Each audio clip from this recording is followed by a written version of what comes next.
Bonjour, aujourd'hui on va voir comment on peut convertir, comment on utilise un tableau de conversion pour convertir des volumes. Par exemple, ici je vais convertir 2,56 litres en millilitres et ensuite en mètres cubes. Alors la première chose à faire est de trouver quelle est l'unité qui nous est donnée. Donc ici par exemple, on a des litres. Ensuite, ici, combien j'ai de litres? J'en ai 2,56, c'est-à-dire que j'ai 2 litres et quelque chose de plus. Donc, qu'est-ce que je vais faire? Je vais aller écrire mon 2 litres dans ma colonne ici.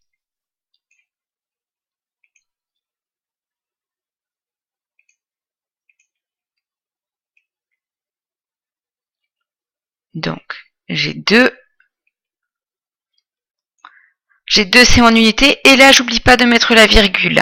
Je suis ici dans la colonne des litres. Et donc, j'écris les chiffres qui suivent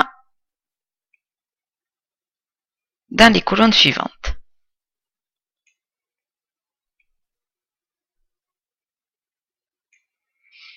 Alors, pour maintenant le mettre en millilitres, je vais donc ici chercher où est ma colonne des millilitres. Ma colonne des millilitres est ici. Je peux mettre un trait par exemple.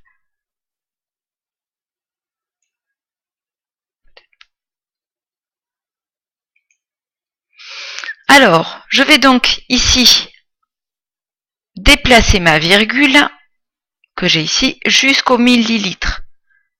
La colonne des millilitres est ici, ma virgule va donc être ici. Je vais compléter toutes les cases qui me manquent par des zéros. Et donc, ici, pour lire donc mon résultat en millilitres, je vais aller lire mon résultat en millilitres. Ici, je vais donc avoir 2560 millilitres.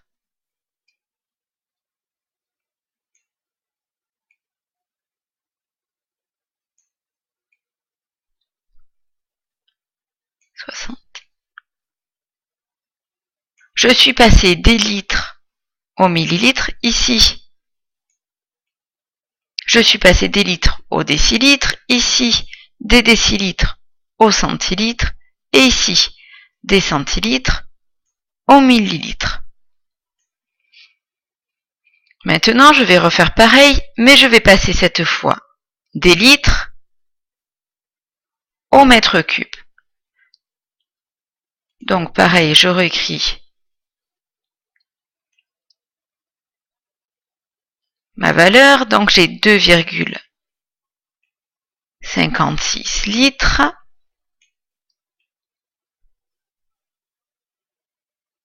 Sauf que cette fois, je veux passer en mètre cube. Donc je regarde où elle est ma colonne mètre cube. Elle est ici. Donc comment je vais faire?